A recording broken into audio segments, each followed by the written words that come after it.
Exercise 5.1 मधलं 4th नंबरचं example आहे. If A B C D E F is a regular hexagon. आता A B C D E F हा जो आहे तो रेग्युलर हेक्झॅगॉन दिलेला आहे. तर हा आपण ड्रॉ केला regular hexagon. Show that vector A B plus vector A C. त्यासाठी हा व्हेक्टर ए सी जो आहे तो आपल्याला जॉईन करावा लागेल. Plus vector A C plus vector A D plus vector A D plus vector A D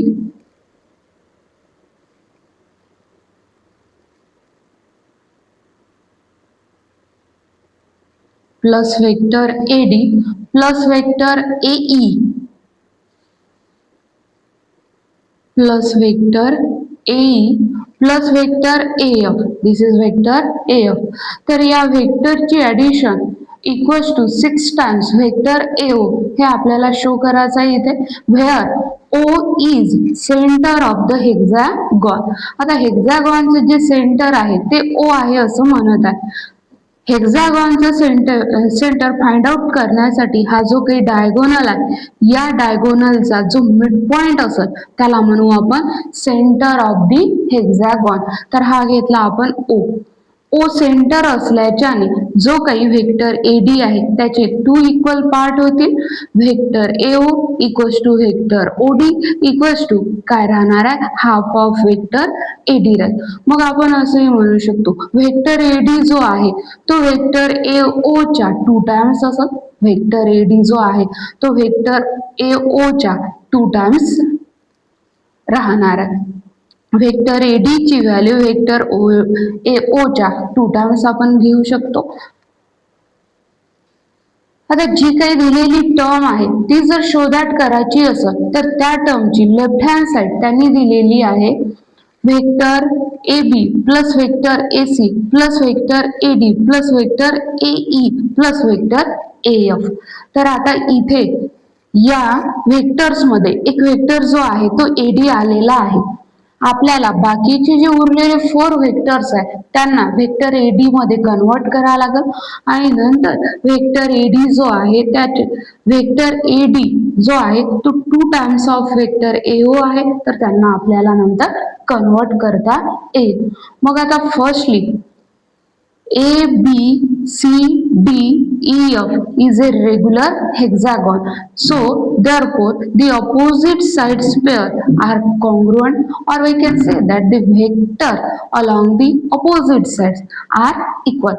Vector AB equals to vector ED. Then, vector BC equals to vector FE.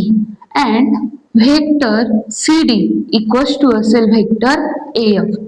मग इथे स्टार्टिंगला आपल्याला लिहा लागल A B C D E F is a regular hexagon.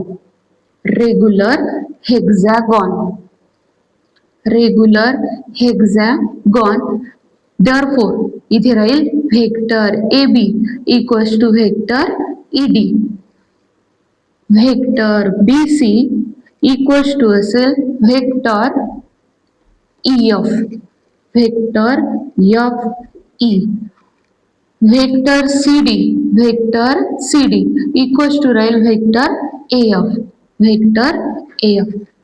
मग आता त्यानंतर आपण डायरेक्टली म्हणू शकतो ओ जो आहे तो एडीचा सेंटर आहे. एडीचं सेंटर असल्याच्यानं मीन्स तो एडीला 2 इक्वल पार्ट मध्ये डिवाइड करत. O is centre of hexagon. O is centre of hexagon. therefore डायगोनलला तो काय करत आहे डिवाइड करत आहे. Vector A O equals to vector OD equals to half of vector AD. That is vector AD equals to 2 times of vector AO. आता जे show करायचं आहे आपल्याला त्याची आपण लेफ्ट हँड साइड घेऊन घेऊ. Left hand side equals to दिलेली आहे vector A B plus vector AC plus vector AD plus vector AE plus vector AF. आता याचं जे काही आन्सर आहे ते आपल्याला काय आणायचं आहे, 6 टाइम्स वेक्टर AO आणायचं आहे. 6 टाइम्स वेक्टर AO आपल्याला माहित आहे 2 टाइम्स वेक्टर AO मीन्स काय राहतो, वेक्टर AD राहते. मग 6 times vector AO equals to काय असेल, तर 3 टाइम्स काय राहील, 3 टाइम्स वेक्टर AD असेल त्याची व्हॅल्यू. मग आपल्याला ही जी लेफ्ट हँड साइड आहे याची व्हॅल्यू काय शो करायची आहे, 3 टाइम्स वेक्टर AD. तर 1 वेक्टर AD इथे प्रेझेंट आहे.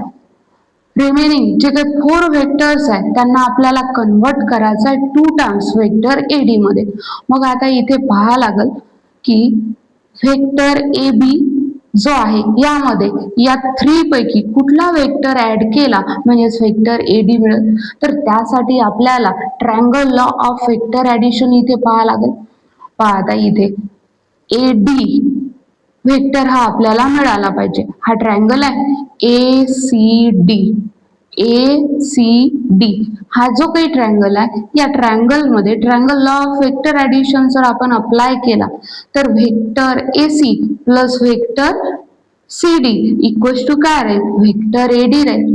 वेक्टर AB मध्ये वेक्टर AC मध्ये वेक्टर जर आपण CD ऍड केला तर आपल्याला काय मिळत आहे, वेक्टर AD मिळत आहे. तर यामधला वेक्टर AC इथे प्रेझेंट आहे, वेक्टर CD इथे प्रेझेंट नाही.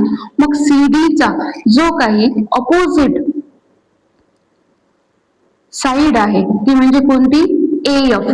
तर हा वेक्टर इथे दिलेला आहे AF मीन्स AC मध्ये आपण जर AF ऍड केलं, AC मध्ये AF जर ऍड केलं तर आपल्याला कोणता वेक्टर मिळेल, AD हा वेक्टर मिळेल.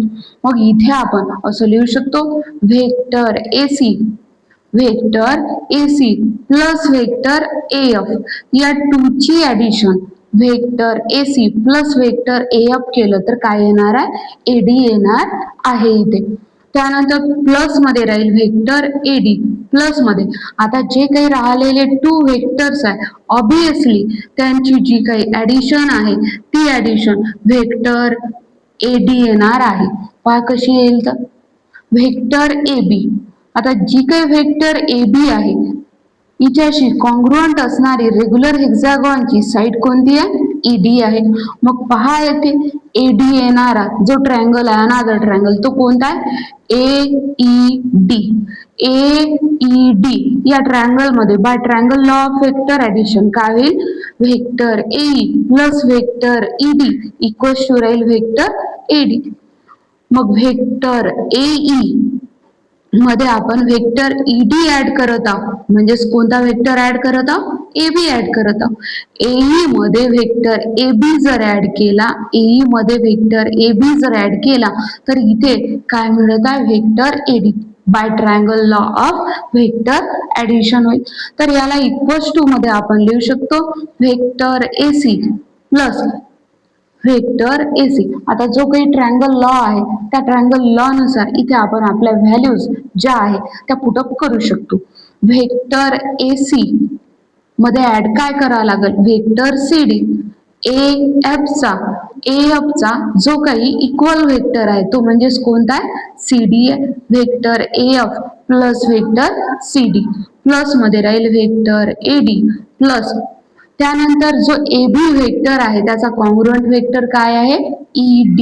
तर याला असं लिहिता येईल vector AE plus vector ED.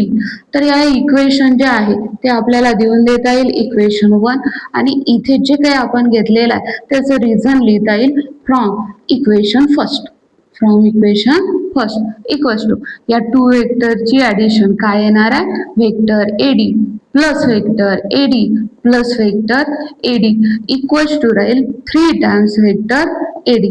आताच इथे झालेला आहे वेक्टर AD इक्वल्स टू काय असतो, 2 टाइम्स वेक्टर AO असतो. मग 2 टाइम्स वेक्टर AO तर याला इथे आपण लिहू शकतो 3 multiplied by 2 times vector AO equals to होऊन जाईल 6 times vector AO 6 times vector AO. तर ही व्हॅल्यू जी आहे ती मिळाली आहे 6 टाइम्स वेक्टर ए. तर अशा प्रकारे आपण जी काही राईट हँड साईड आहे ती इथे शो दॅट केलेली आहे.